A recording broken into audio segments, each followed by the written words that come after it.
أعوذ بالله من الشيطان الرجيم. بسم الله الرحمن الرحيم. رب اشرح لي صدري ويسر لي أمري واحلل عقدة من لساني يفقهوا قولي. محترم سامعین و ناظرین، آج درس قرآن حکیم کے سلسلے میں سورہ صاد کی آیات نمبر 45، 46، 47 اور 48 4 آیاتوں کو لے کر آپ لوگوں کی خدمت میں حاضر ہیں۔ آئیے سب سے پہلے آیات نمبر 45 کی تلاوت اور ترجمہ۔ وَاذْكُرْ عِبَادَنَا إِبْرَاهِيمَ وَإِسْحَاقَ وَيَعْقُوبَ أُولِي الْأَيْدِي وَالْأَبْصَارِ۔ ہمارے بندوں ابراہیم، اسحاق اور یعقوب کا بھی لوگوں سے ذکر کرو، جو ہاتھوں اور آنکھوں والے تھے۔ اِنَّا أَخْلَصْنَاهُمْ بِخَالِصَةٍ ذِكْرَى الدَّارِ۔ انہیں ایک امتیازی بات یعنی آخرت کی یاد کے ساتھ مخصوص کر دیا تھا۔ وَإِنَّهُمْ عِندَنَا لَمِنَ الْمُصْطَفَيْنَ الْأَخْيَارِ۔ یہ سب ہمارے نزدیک برگزیدہ اور بہترین لوگ تھے۔ یہ سب ہمارے نزدیک برگزیدہ اور بہترین لوگ تھے۔ وَاذْكُرْ إِسْمَاعِيلَ وَالْيَسَعَ وَذَا الْكِفْلِ وَكُلٌّ مِّنَ الْأَخْيَارِ۔ اسماعیل، یسع اور ذوالکفل کا بھی ذکر کر دیجیے، یہ سب بہترین لوگ تھے۔ اسماعیل، یسع اور ذوالکفل کا بھی ذکر کر دیجیے، یہ سب بہترین لوگ تھے۔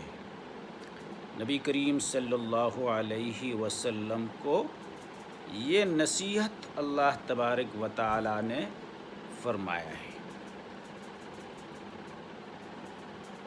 اللہ تعالیٰ اپنے عابد بندوں اور رسولوں کی فضیلت کو بیان کر رہا ہے ان آیاتوں کے اندر۔ ابتدائی آیاتوں میں ان کے نام گنوا رہا ہے کہ ابراہیم علیہ السلام ہے، اسحاق علیہ السلام ہے، یعقوب علیہ السلام ہے، اور فرماتا ہے کہ ان کے اعمال بہت بہتر تھے، صحیح علم بھی رکھتے تھے، ساتھ ہی عبادت الہی میں قوی تھے۔ قدرت کی طرف سے ان کو بصیرت عطا فرمائی گئی تھی۔ اولی الایدی یعنی قوی لوگ تھے، عبادت میں قوت رکھنے والے لوگ، والابصار اور اللہ نے ان کو قوت بصارت عطا فرمائی تھی، یعنی دین میں سمجھ بوجھ رکھتے تھے، اطاعت الہی میں نہایت درجہ استقامت رکھتے تھے، حق کو دیکھنے والے تھے، ان کے نزدیک دنیا کی کوئی اہمیت نہ تھی، صرف آخرت کا ہی ہر وقت خیال رہا کرتا تھا، ہر عمل آخرت کے لیے ہی ہوتا تھا، دنیا کی محبت سے وہ الگ تھے، آخرت کے ذکر میں ہر وقت مشغول رہتے تھے، وہ اعمال اختیار فرماتے تھے جو جنت کا مستحق بنا دے، لوگوں کو بھی نیک اعمال کی ترغیب دیتے تھے، انہیں اللہ تعالیٰ بھی قیامت کے دن بہترین بدلے اور افضل مقامات عطا فرمائے گا۔ یہ بزرگان دین اللہ تعالیٰ کے چیدہ، منتخب شدہ، خالص اور خاص الخاص بندے ہیں۔ اسماعیل، یسع، ذوالکفل علیہم الصلاۃ والسلام بھی پسندیدہ اور خاص بندوں میں سے تھے۔ اللہ تعالیٰ نے ان کو بھی مختص فرمایا ہے۔ یہاں ایک بات آپ کو یہ بتاتا چلوں کہ ذوالکفل کا ذکر یہاں آیا ہے، کیا یہ نبی تھے یا کیا تھے یا ولی تھے؟ رسول صلی اللہ علیہ وسلم قرآن کریم کی بہت سی آیات سے اسماعیل کا اور پھر یہاں جو یسع ہے ان کا ذکر نبیوں میں ہوا ہے۔ جو یہ تیسرا بزرگ جو ہے ذوالکفل، اب ابن کثیر اس کے بارے میں جو کچھ تحریر فرمایا ہے وہ فرماتے ہیں کہ ان کا نام ادریس اور اسماعیل اور یسع ان دونوں پیغمبروں کے ساتھ شامل کر کے ذکر کرنے سے ظاہر یہی ہے کہ یہ بھی کوئی اللہ کے نبی اور پیغمبر تھے، مگر بعض دوسری روایات سے یہ معلوم ہوتا ہے کہ یہ انبیاء کے زمرے میں سے نہیں تھے، بلکہ ایک مرد صالح اولیاء اللہ میں سے تھے۔ امام تفسیر ابن جریر نے اپنی سند کے ساتھ مجاہد رحمۃ اللہ علیہ سے نقل کیا ہے کہ حضرت یسع جن کا نبی و پیغمبر ہونا قرآن میں مذکور ہے، جب وہ بوڑھے اور ضعیف ہو گئے تو ارادہ کیا کہ کسی کو اپنا خلیفہ بنا دے جو ان کی زندگی میں وہ سب کام ان کی طرف سے کرے جو نبی کے فرائض میں داخل ہے۔ اس مقصد کے لیے حضرت یسع علیہ السلام نے اپنے سب صحابہ کو جمع فرمایا کہ میں اپنا خلیفہ بنانا چاہتا ہوں، لیکن جس شخص کے اندر 3 شرائط موجود ہو وہ میرا خلیفہ بننے کا اہل ہے، اور وہ 3 شرائط یہ ہیں: ہمیشہ روزہ رکھنے والا ہو، یعنی صائم الدہر ہو۔ دوسرا شرط، ہمیشہ رات کو عبادت میں بیدار رہتا ہو، قائم اللیل ہو۔ اور تیسری شرط، کبھی غصہ نہ کرتا ہو۔ یہ شرائط مجمع کے سامنے پیش کر لیا تو ایک غیر معروف شخص کھڑا ہوا اس مجمع میں، جس کو لوگ حقارت کی نظر سے دیکھتے تھے، حقیر سمجھتے تھے، اور کہا میں اس کام کے لیے حاضر ہوں، مطلب یہ کہ یہ 3 شرائط مجھ میں پائی جاتی۔ حضرت یسع علیہ السلام نے دریافت کیا، کیا تم ہمیشہ روزہ رکھتے ہو، ہمیشہ شب بیداری کرتے ہو، کبھی غصہ نہیں کرتے ہو؟ اس شخص نے عرض کیا، بے شک میں ان 3 چیزوں کا حامل کرتا ہوں۔ حضرت یسع علیہ السلام کو شاید کچھ اس کے قول پر اعتماد نہیں ہوا، اس لیے اس روز اس کو رد کر دیا، منتخب نہیں کیا۔ پھر کسی اور دن اس طرح مجمع سے خطاب فرمایا، سب حاضرین، یہ 3 شرائط سامنے رکھا، سب حاضرین خاموش رہے۔ یہی شخص پھر کھڑا ہو گیا۔ اس وقت حضرت یسع علیہ السلام نے ان کو اپنا خلیفہ نامزد فرمایا کہ ٹھیک ہے، یہ میرا خلیفہ ہے۔ شیطان نے یہ دیکھا کہ ذوالکفل اس میں کامیاب ہو گئے۔ شیطان انسان کا دشمن ہے۔ اس نے اپنے حواریوں سے، اپنی لشکر سے کہا، جاؤ کسی طریقے سے اس شخص پر اثر ڈالو، پھسلاؤ اس کو، یہ کوئی ایسا کام کر بیٹھے جس سے یہ منصب اس سے چھینا جائے، سلب کیا جائے۔ خلافت کا جو منصب یسع علیہ السلام نے اس کو دیا ہے یہ اس سے چھینا جائے۔ شیطان کے سارے حواری اور لشکر معذرت کر دیا کہ یہ ہمارے قابو میں آنے والا شخص نہیں ہے، ہم یہ کچھ نہیں کر سکتے، اس کے ساتھ ہمارے بس کی بات نہیں۔ ابلیس جو ان کا جد امجد اور سرغنہ، اس نے کہا اچھا اس کو مجھ پر چھوڑ دو، اس سے میں نمٹوں گا۔ حضرت ذوالکفل اپنے اقرار کے مطابق دن بھر روزہ رکھتے، رات بھر جاگتے رہتے، صرف دوپہر کو قیلولہ فرماتے تھے۔ قیلولہ دوپہر کے سونے کو کہتے ہیں۔ شیطان آئند دوپہر کو ان کے قیلولے کے وقت آیا اور دروازہ دستک دی۔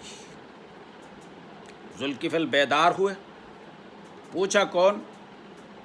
کہنے لگا میں ایک بوڑھا مظلوم شخص ہوں۔ انہوں نے دروازہ کھول دیا، وہ اندر آ گیا، ایک افسانہ کہنا شروع کیا، قصہ کہ میری برادری کا مجھ سے جھگڑا ہے، انہوں نے مجھ پر ظلم کیا۔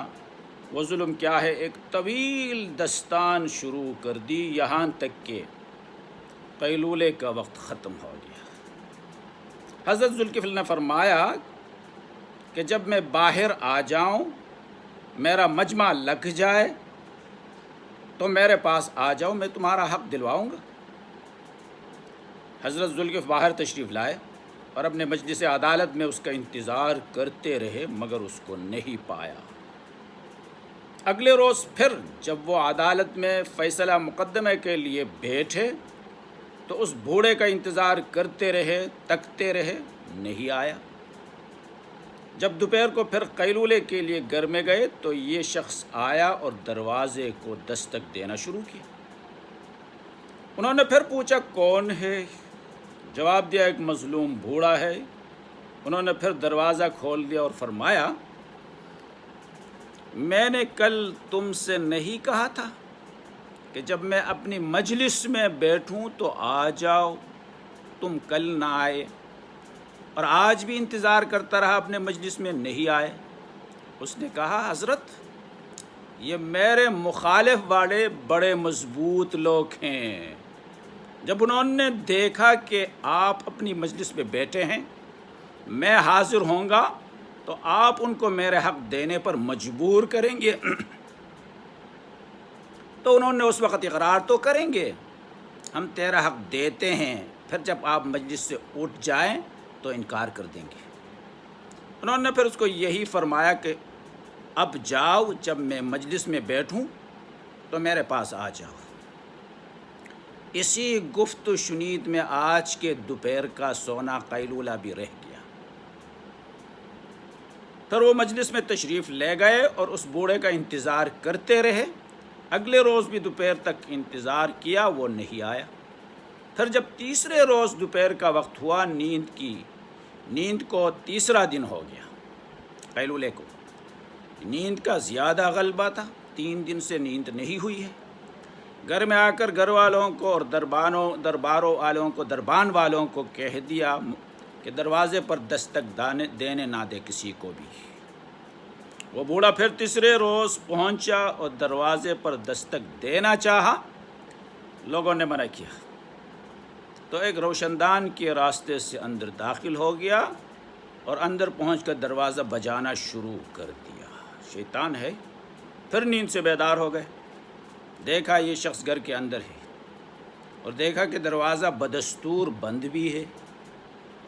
اس سے پوچھا تو کون ہے، کہاں سے آئے ہو؟ اندر پہنچ گیا۔ اس وقت حضرت ذوالکفل نے پہچان لیا کہ یہ شیطان ہے، کسی اور کے بس کی بات نہیں یہاں تک پہنچنا۔ فرمایا کیا تو خدا کا دشمن ابلیس ہو؟ انہوں نے اقرار کر لیا، ہاں۔ کہنے لگا تو نے مجھے میری ہر تدبیر میں تھکا دیا، کبھی میرے جال میں نہیں آیا۔ اب میں نے یہ کوشش کی کہ تجھے کسی طریقے سے غصہ دلوا دوں تاکہ تو اپنے اس اقرار میں جھوٹا ہو جائے جو یسع نبی کے ساتھ کیا ہے۔ اس لیے میں نے یہ سب حرکتیں کی ہیں۔ تو یہ واقعہ تھا جس کی وجہ سے ان کو ذوالکفل کا خطاب دیا گیا، کیونکہ ذوالکفل کے معنی ہیں ایسا شخص جو اپنے عہد و پیمان اور ذمہ داری کو پورا کرے۔ حضرت ذوالکفل اپنے اس عہد پر پورے اترے۔ حضرت عبداللہ ابن عمر رضی اللہ تعالیٰ عنہ فرماتے ہیں، میں نے رسول اللہ صلی اللہ علیہ وسلم سے ایک حدیث سنی ہے، لیکن کئی مرتبہ آپ نے فرمایا کہ کفل بن اسرائیل کا ایک شخص تھا جو کسی گناہ سے پرہیز نہ کرتا تھا، ہر قسم کے گناہوں کے مرتکب تھے۔ ایک خاتون اس کے پاس آئی اور پیسوں کا مطالبہ کر لیا اور گناہ کی دعوت دی۔ 60 دینار اس کو دے دیا، گناہ پر وہ راضی ہو گئے۔ جب یہ شخص ان کے پاس گئے، وہ رونے لگی اور عورت کانپنے لگی۔ پوچھا، میں نے تو کوئی زبردستی نہیں کی، آپ کو اجرت دے دیا اور آپ راضی ہو گئے۔ اس نے کہا، یہ میری زندگی کا پہلا واقعہ ہے گناہ کے لیے، مجبوری کی بنیاد پر میں یہ کر رہی ہوں۔ تو اس شخص نے اس سے کہا، چلو جائیے اور یہ دینار بھی اپنے ساتھ لے جائیے۔ چھوڑ دیا اس کو۔ فرماتے کہ اسی رات اس کفل نامی شخص کا انتقال ہو گیا۔ صبح غیب کی طرف سے اس کے دروازے پر یہ تحریر موجود تھی، لکھی ہوئی تھی، غفر اللہ للکفل، یعنی اللہ نے کفل کو بخش دیا۔ ابن کثیر نے یہ روایت مسند احمد کی نقل کرنے کے بعد کہا ہے کہ اس کو صحاح ستہ میں کسی نے روایت نہیں کیا، صحاح ستہ کے اندر نہیں، اور اسناد اس کی غریب ہے۔ بہرحال اگر روایت ثابت بھی ہے تو اس میں ذکر کفل کا ہے، ذوالکفل کا نہیں ہے۔ کفل الگ، ذوالکفل الگ، یہ کوئی دوسرا شخص معلوم ہوتا۔ خلاصہ کلام یہ ہے کہ ذوالکفل حضرت یسع علیہ السلام نبی کے خلیفہ اور ولی صالح تھے، ان کے خاص محبوب اعمال کی بنا پر۔ ہو سکتا ہے ان کا ذکر اس آیات میں بزمرہ انبیاء کر دیا گیا ہو، اور اس میں بھی کوئی بعید نہیں معلوم ہوتا کہ شروع میں یہ حضرت یسع کے خلیفہ ہو، پھر حق تعالیٰ نے ان کو منصب نبوت عطا فرمایا ہو۔ اس سے زیادہ بہتر اللہ تعالیٰ ہی جانتا ہے۔ یہ ذوالکفل کے بارے میں کچھ معلومات مختلف تفاسیر کے روشنی میں نے آپ کو بتا دیا۔ اللہ تعالیٰ قرآنی تعلیمات پر عمل کی توفیق عطا فرمائے۔ وما علینا الا البلاغ۔